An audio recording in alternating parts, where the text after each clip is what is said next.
우리 주님께 영광의 박수 올리겠습니다. 할렐루야, 할렐루야. 사망 권세 이기시고 새 생명의 소망을 주신 우리 예수님의 부활의 은혜가 우리 모든 성도님들께 함께 하시길 주님의 이름으로 축복합니다. 부활의 복된 소식이라고 하는 제목으로 말씀 선포하겠습니다. 말씀의 배경은 이렇습니다. 예수님께서 십자가에서 운명하신 후 아리마대 요셉이 돌무덤에 예수님의 시신을 장사하고 육중한 돌로 입구를 막았습니다. 로마 군병들이 그 무덤 문을 임봉했습니다.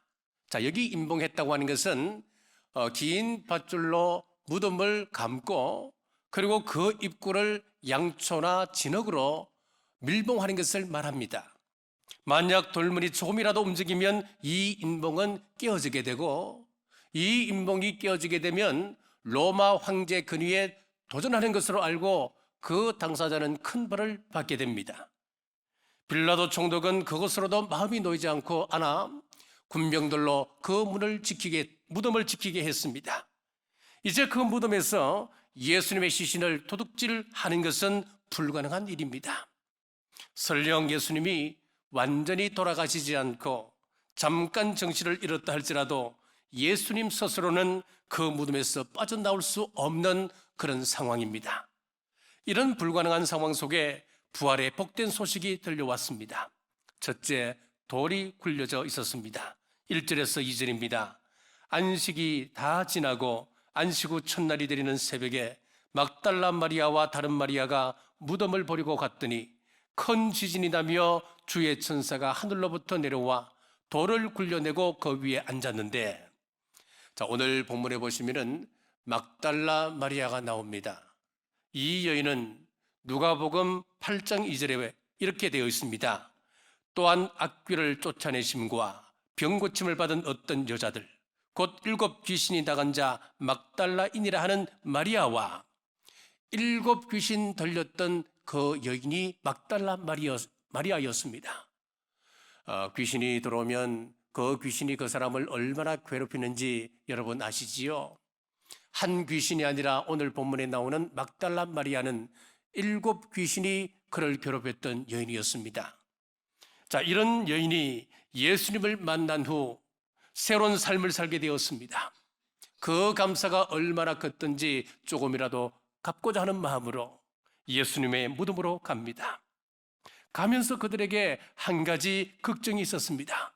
마가복음 16장에 보면은 무덤문을 막고 있는 그 큰 돌은 여인들의 힘으로서는 도저히 굴려낼 수 없는 큰 돌이었고, 더군다나 이 돌은 로마 황제의 허락 없이는 굴려낼 수 없는 돌이었기 때문에 누가 우리를 위하여 무덤문에서 돌을 굴려내랴 한탄하며 그들은 가는 것입니다.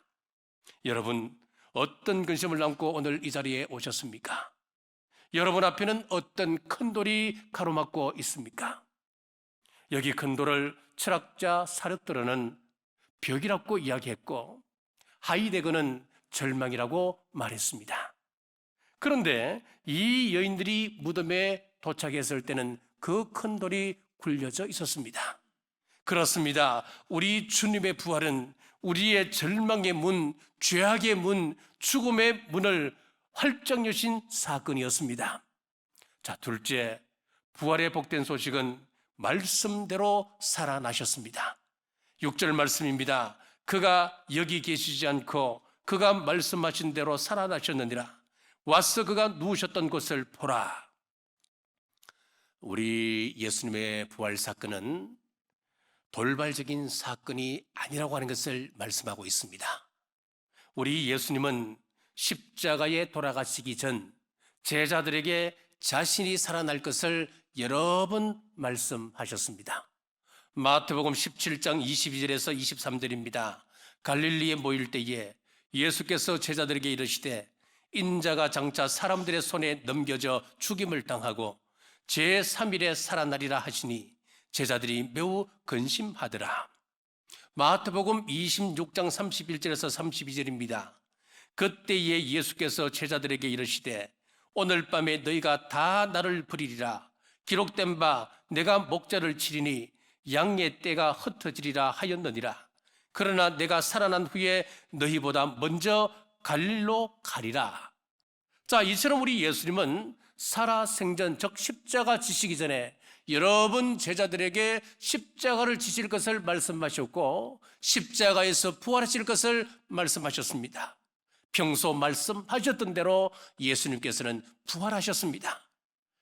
자, 그럼 이렇게 말할 수도 있습니다. 어떻게 사람이 죽었다가 살아날 수가 있을까?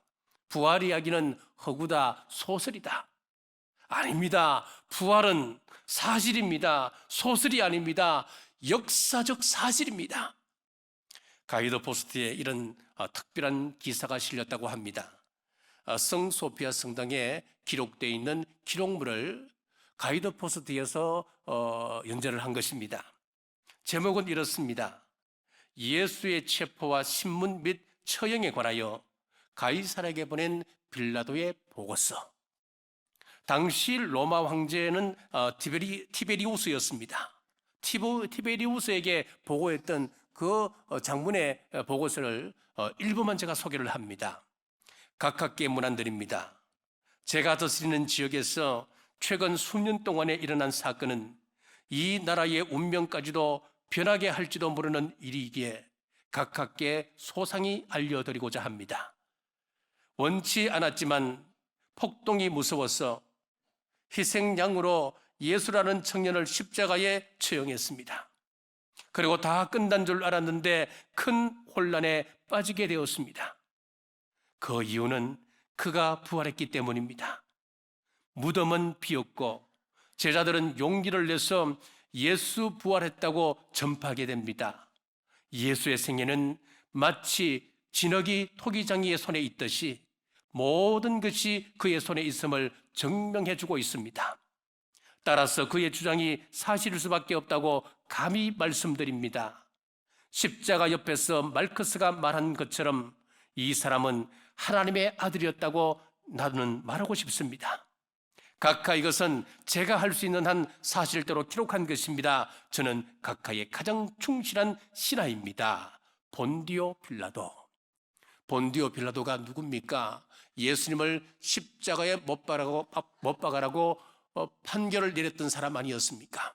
그리고 이 보고서에 보면 말크스라고 하는 인물이 나오는데 전설에 의하면은 예수님을 십자가에 못 박아던 군병 중 한 사람의 이름이 말크스였습니다. 그 말크스가 예수님께서 십자가에 못 박히시는 그 모습을 보고 예수님을 영접하게 되었습니다. 그 모습을 보고 이 사람은 하나님의 아들이다 고백을 하게 됩니다. 그 이야기를 하는 겁니다. 사랑하는 여러분, 우리 주님의 부활은 지어낸 허구가 아닙니다. 이야기가 아닙니다. 부활은 우리 기독교의 차별성을 말합니다. 하현명이라고 하는 사람이 죽음 앞에서 곡한 공자와 노래한 장자라고 하는 책을 썼습니다. 유가와 도가는 중국에서 가장 큰 양대 종교이기도 하고 양대 철학이기도 합니다. 그러니까 중국 사람들이 죽음을 어떻게 대하는지 여기서 쭉 분석을 하고 있습니다. 공자는 제자 안회가 죽었을 때에 하늘이 나를 버리는구나 가슴을 치며 통곡을 했다고 그럽니다. 그때 옆에 있던 제자 게로가 스승님 죽음이 무엇입니까? 라고 질문을 하니까 공자가 말하기를 태어나는 것도 모르는데 내가 어떻게 죽음을 알겠는가? 유가는 생사를 알지 못합니다. 그래서 죽음 앞에 절망하며 곡하는 것입니다. 장자는 아내가 죽자 두 다리를 쭉 뻗고 한가리를 치며 노래를 불렀다고 그러잖아요.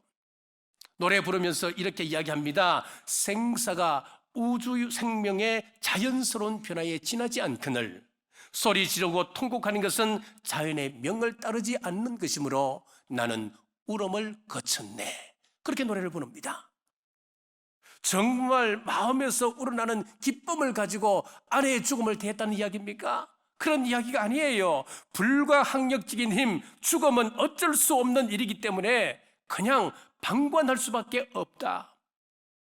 초연하게 받아들일 수밖에 없다. 그렇게 이야기하는 거예요. 그렇습니다. 인생은 죽음 앞에 서면 절망합니다. 또한 방관자로 설 수밖에 없다고 하는 것입니다. 세상 어떤 종교도 죽음을 이기지 못했지만은 우리 주님께서는 살아나셨습니다. 우리 기독교는 생명의 종교, 부활의 종교입니다. 부활의 복된 소식 셋째는 그의 제자들에게 전하라 하셨습니다. 7절 말씀입니다. 또 빨리 가서 그의 제자들에게 이르되 그가 죽은 자 가운데서 살아나셨고 너희보다 먼저 갈릴리로 가시나니 거기서 너희가 배우리라 하라. 보라 내가 너희에게 일렀느니라 하거늘. 자, 당시 제자들은 마가 다락방에 모여서 문을 걸어 잠그고 이러지도 못하고 저러지도 못하고 벌벌 떨며 그들은 지새우고 있습니다. 모든 것을 버리고 따랐던 예수님이 생각만 해도 치가 떨리는 십자가에 달려서 돌아가셨다. 그거 쉽게 받아들일 수 있겠습니까? 자신들도 잡히면은 그와 같은 십자가형을 당할 수 있다라고 하는 그 사실 앞에 절망하고 낙담하여 공포에 떨고 있었습니다. 우리 가운데 고통과 시리와 낙심에 빠져 있는 분 계십니까? 절망의 벽에 부딪혀 이러지도 못하고 저러지도 못하는 고통의 잠 못 이루십니까? 천사는 여인들에게 떨고 있을 제자들에게 빨리 가서 부활의 소식을 전하라 했습니다. 이에 8절입니다. 그 여자들이 무서움과 큰 기쁨으로 빨리 무덤을 떠나 제자들에게 알리려고 다름질할세. 자, 예수님의 부활 소식을 전하기 위하여 여인들은 무덤을 벗어나 다름질하여 제자들에게 갔습니다. 우리에게 부활의 산 소망이 있다면 나 혼자 누리는 것이 아닙니다. 다름질하며 가야 합니다. 예수님을 알지 못하여 고통과 절망 속에 있는 인생들에게 소망을 전하는 것입니다. 자, 그런데 7절 말씀을 잘 보시면은 어디로 가라는 겁니까? 갈릴리에 초점을 맞추고 있습니다. 왜 성전이 있는 예루살렘으로 가라 말씀하지 않으셨을까요? 이스라엘에서 가장 중요한 도성 예루살렘 아닙니까? 예루살렘에는 성전이 있는 곳 아니겠습니까? 모든 이스라엘 백성들의 신앙이 집중되어 있는 그 예루살렘에 예수님의 부활을 알리면 얼마나 좋겠습니까? 예루살렘에서 예수님께서 붙잡히셔서 거기에서 십자가형을 당하지 않으셨습니까? 그러면 예루살렘에 예수님의 부활 소식을 전한다면 얼마나 통쾌한 일이겠습니까? 그리고 세계 복음화를 위해서라면 로마로 가라 그래야 옳지 않겠습니까?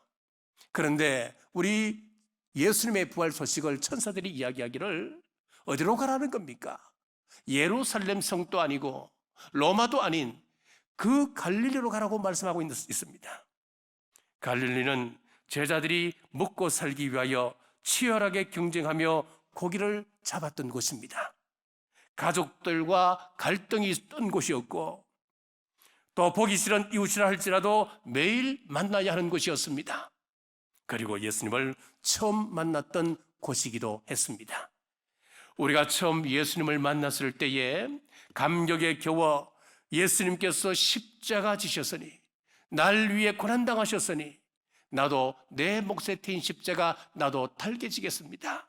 여러분 결단하지 않았습니까? 예수님께서 나를 구원해 주셨으니 나는 이제 예수님을 위해서 살겠습니다. 결단하지 않으셨습니까? 세례받았을 때 그 감격을 기억하고 계신지요? 지옥 갈 죄인을 건져 구원 백성 삼아 주셨음을 감사합니다. 나는 주님을 온전히 나의 주인으로 모시고 살겠습니다. 나는 주님의 종입니다. 주님의 제자입니다. 예수님의 말씀을 이루며 살아가겠습니다. 약속하지 않으셨습니까? 우리가 어떤 실패를 하셨든 주님 만났던 그 자리 다시 시작하십시오. 주님은 그곳에서 다시 기회를 주시고 만나 주십니다. 말씀을 맺겠습니다. 부활의 복된 소식은 돌이 굴려져 있었습니다. 우리의 환경이 어렵다 해도 절망하지 마십시오. 절망과 좌절의 굴은 돌은 이미 굴려져 있습니다. 우리 주님 부활하셨습니다. 어느 종교의 부활이 있습니까? 생명을 주실 분은 오직 우리 예수님 한 분뿐이십니다. 전날하셨습니다. 우리의 삶의 현장은 갈등의 장소입니다. 부부 간의 갈등이 있습니다. 부모 자녀 간의 갈등이 있고 이웃과 갈등, 민족 간 갈등이 있습니다. 그곳에서 우리 주님의 부활의 복된 소식을 전하시고 서로 용서하고 이해하고 사랑하는 부활의 공동체가 우리 남부교회 이곳에서 이루어지시길 주님의 이름으로 축복합니다. 기도하겠습니다. 사망 권세를 이기시고 부활하신 주님, 부활의 첫 열매가 되심을 찬양합니다. 주님으로 인해 우리도 부활하게 됨을 믿고 감사 찬양합니다. 그 복된 소식을 이제 누구를 만나든지 어디를 가든지 예수님이 부활하셔서 우리의 구원자가 되셨음을 기쁘게 증거하는 저희들 되게 하옵소서. 부활의 첫 열매 되시고 다시 오실 예수님 이름으로 간절히 기도드리옵나이다. 아멘.